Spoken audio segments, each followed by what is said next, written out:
Greetings and welcome to another episode of my theme titled the Jamaica 25 billion US dollars Eco-Tourism Program, attracting an extra 10 million visitors to Jamaica each year, employing 300,000 Jamaicans, and earning an extra US 10 billion each year for the country's GDP.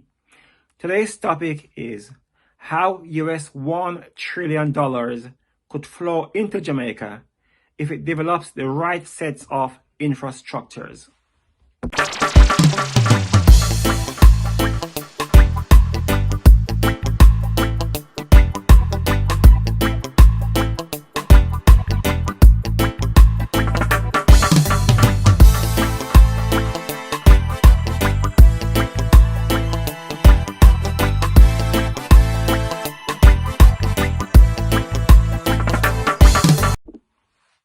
Now, these are the subjects of today's discussion. Number one, the US $25 billion tourism expansion program suggestions. Number two, how 3 million African diasporas could turn Jamaica into Singapore. Number three, the 300,000 Jamaicans to work in the building out phase. Number four and final, using tourism to develop Jamaica's road networks. Now, a recent study by the CNBC has shown that Afro-Americans' wealth has been growing faster than any other ethnic groups in the USA since the onset of the pandemic. The average wealth of each Afro-American now stands at US $340,000, which is quite similar to the household wealth of Afro-Caribbean in the UK.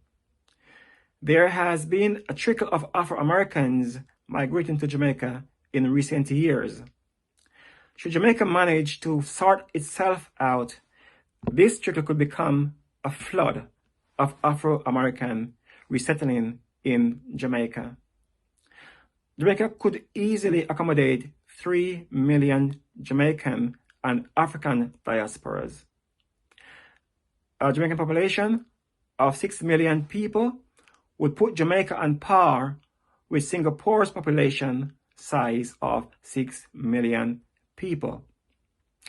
Jamaica is 15 times bigger than Singapore. In fact, St. Elizabeth is 1.5 times bigger than Singapore. But despite its small size, Singapore has a population of 6 million people. Singapore also had 19 million visitors in 2019 at its tourism peak before the onset of the pandemic. Hence, Jamaica could easily have the same size population as Singapore and the same number of visitors as Singapore, being 15 times larger than Singapore. This is the US $1 trillion bonanza that Jamaica could be in for if it can get its house in order. There could be 3 million African and Jamaican diasporas heading to Jamaica with their wealth, which equates to a massive US $1 trillion. This is the $1 trillion mega bonanza that people of color in the West who are yearning to go somewhere with people that look like them could bring to Jamaica. It just takes 6% of the Afro-American population of over 40 million people to decide that they want to migrate to Jamaica to make this possible.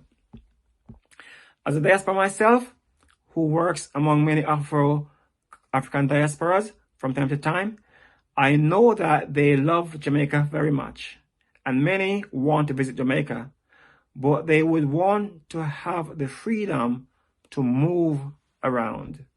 They don't want to go to Jamaica and stay in a hotel. They would rather to rent an Airbnb or something like that where they can be among their people. One African co-worker of mine told me that in his country, Bob Marley was more famous than the king of that country.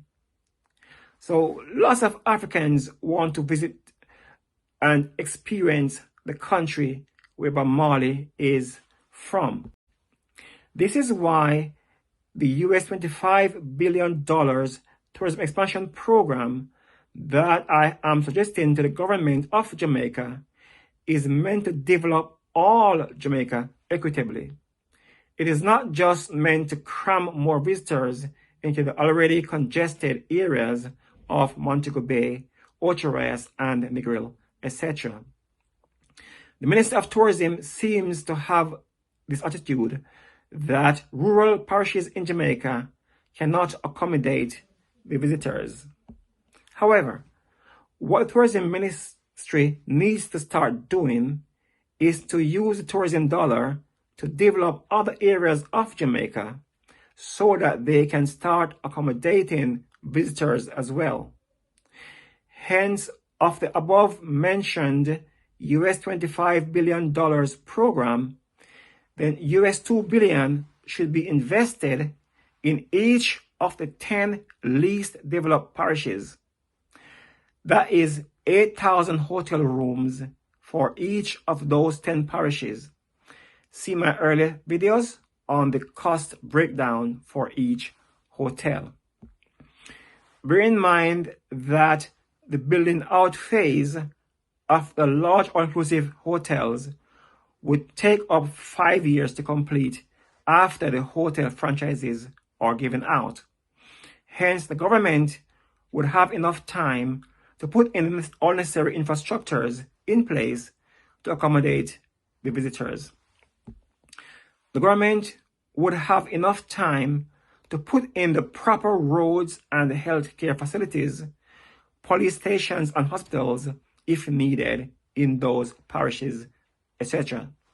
Also, 300,000 Jamaicans, mainly young men, will be employed in the building out phase of the hotels, the roads networks, and health centers, etc. Now, this is part 15 of my current theme. Look out for part 16. Thanks for watching this video.